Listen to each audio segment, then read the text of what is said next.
Halo teman-teman, kembali lagi di channel Lintas Kota Dingin. Di video kali ini kita bakalan berbagi materi, tips dan trik bagaimana cara agar tanaman anthurium bisa memiliki tunas ataupun anak yang lumayan banyak teman-teman, dengan bantuan pemupukan dan sedikit bantuan hormon teman-teman. Jadinya silahkan teman-teman tonton video ini sampai akhir agar teman-teman bisa dapatkan pembelajaran yang baru.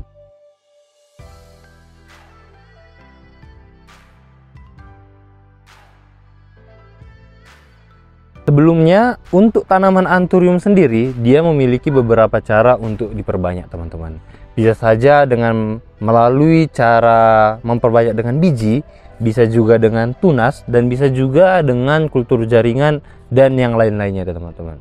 Tetapi dalam episode kali ini kita bakalan berbagi tips pribadi saya untuk bagaimana cara memperbanyak dengan cara anakan ataupun tunas teman-teman. Karena kemarin pada saat awal saya beli tanaman ini, dia itu hanya tunggal tumbuhnya teman-teman. Ini awalnya sedikit cerita, dia saya beli dari Bogor, salah satu sahabat saya yang ada di Ciapus. Saya beli, ini jenis anthurium tarantula namanya teman-teman. Dia awalnya hanya ada satu batang, sampai dengan umur 2 bulan juga hanya masih tumbuh satu batang dengan hanya bakalan tangkai-tangkai bunga seperti ini teman-teman. Jadi saya inisiatif kemarin ada sedikit belajar-belajar di kuliah untuk bagaimana cara agar tanaman itu bisa mengeluarkan tunas teman-teman. Ternyata alhamdulillah cara saya ini lumayan berhasil dengan tips yang sangat-sangat simple tanpa harus menunggu-nunggu lama. Jadinya silahkan teman-teman tonton video ini. Kita siapkan dulu alat dan bahannya. Yang pertama adalah ini, kompos teman-teman. Ini di sini saya gunakan bukan kompos ayam, tetapi ini saya gunakan kompos kotoran sapi. Ini dia contohnya, saya fermentasikan sendiri. Ini dia, ini sudah terfermentasi sempurna, sudah sangat halus. Sebab alasan saya pilih kotoran sapi adalah karena kemarin pernah juga saya gunakan kotoran ayam, ternyata hanya berpengaruh ke daunnya teman-teman.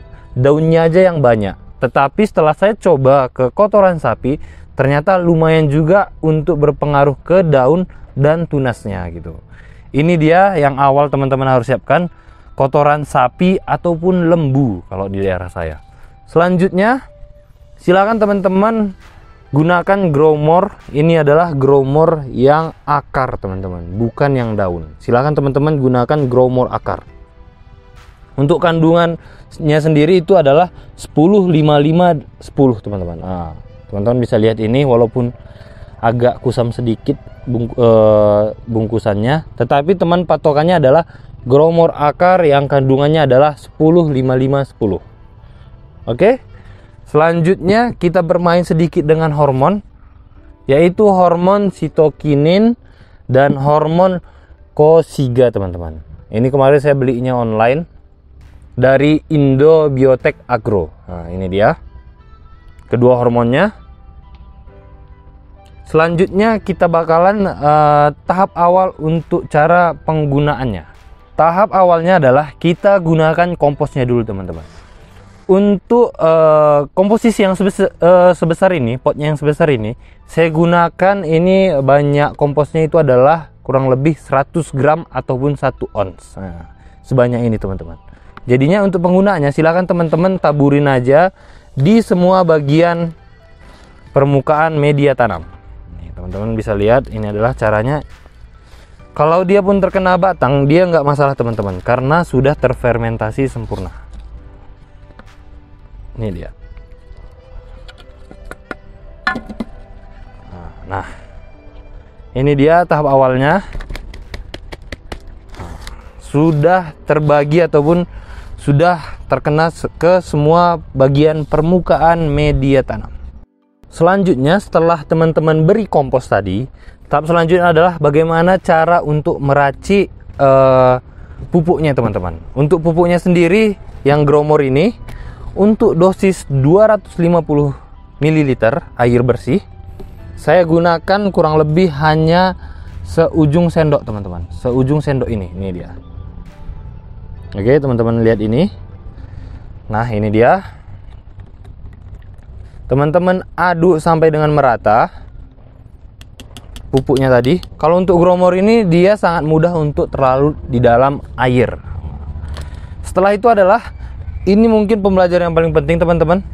Untuk hormon sitokininnya saya gunakan ini kurang lebih dia ini hanya 3 ml per 250 ml air. Jadinya teman-teman harus punya suntikan teman-teman. Ini dia. Hormonnya kurang lebih hanya 3 ml teman-teman. Ini dia 3 ml. Nah, 3 ml. Teman-teman masukkan ke sini. Selanjutnya untuk hormon yang satunya lagi, Kosiga, teman-teman hanya perlu gunakan 1 ml teman-teman, sedikit aja.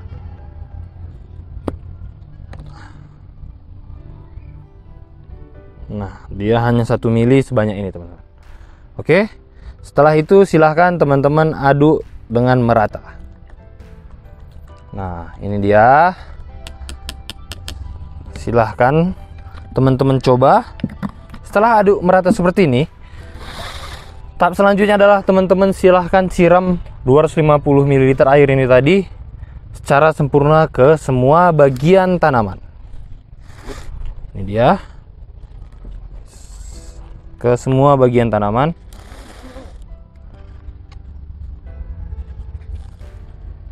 Nah ini dia, ke semua bagian tanaman.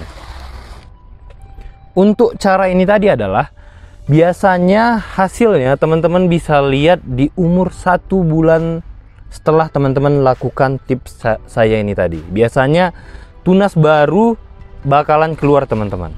Ini teman-teman bisa lihat, ini adalah contoh tunas baru, maksud saya tunasnya yang sudah lumayan besar. Ini dia teman-teman bisa lihat, ini adalah batang utamanya. Ini batang utamanya, sedangkan ini adalah tunasnya yang sudah lumayan besar. Ini dia, teman-teman bisa lihat, ini dia. Jadinya kalau kondisi tunasnya sudah besar seperti ini, silahkan teman-teman potek aja lalu pindahkan ke media tanam yang baru gitu. Untuk cara ini tadi teman-teman, silahkan teman-teman lakukan kurang lebih hanya 2 kali aja teman-teman. Karena berdasar pengalaman saya, kalau saya lakukan sebanyak 3 kali, itu biasanya efeknya tidak terlalu kelihatan. Jadinya saya gunakan 2 kali aja. Biasanya itu dalam kurun waktu 2 bulan, tunasnya bakalan sudah besar seperti ini. Sudah besar seperti ini biasanya sudah siap untuk dipindah ke media tanam yang baru.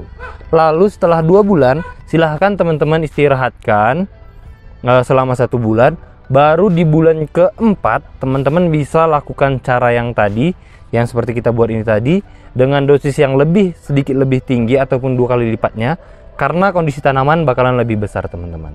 Maka nanti di bulan keempat teman-teman gunakan cara ini tadi lagi, dia insya Allah bakalan keluar tunas yang baru yang nantinya bakalan lebih banyak lagi gitu.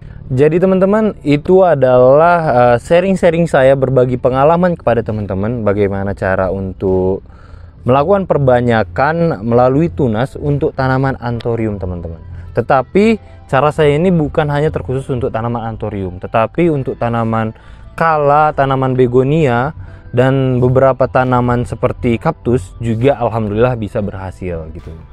Memang mungkin teman-teman ini rasa yang baru ataupun cara-cara yang baru, tetapi menurut saya pribadi silahkan teman-teman coba, karena ini bukan untuk tujuannya merusak ataupun membuat tanaman teman-teman mati. Berdasarkan pengalaman saya pribadi, sampai hari ini memang belum ada tanaman yang mati ataupun teracuni karena formulasi yang saya buat ini tadi gitu.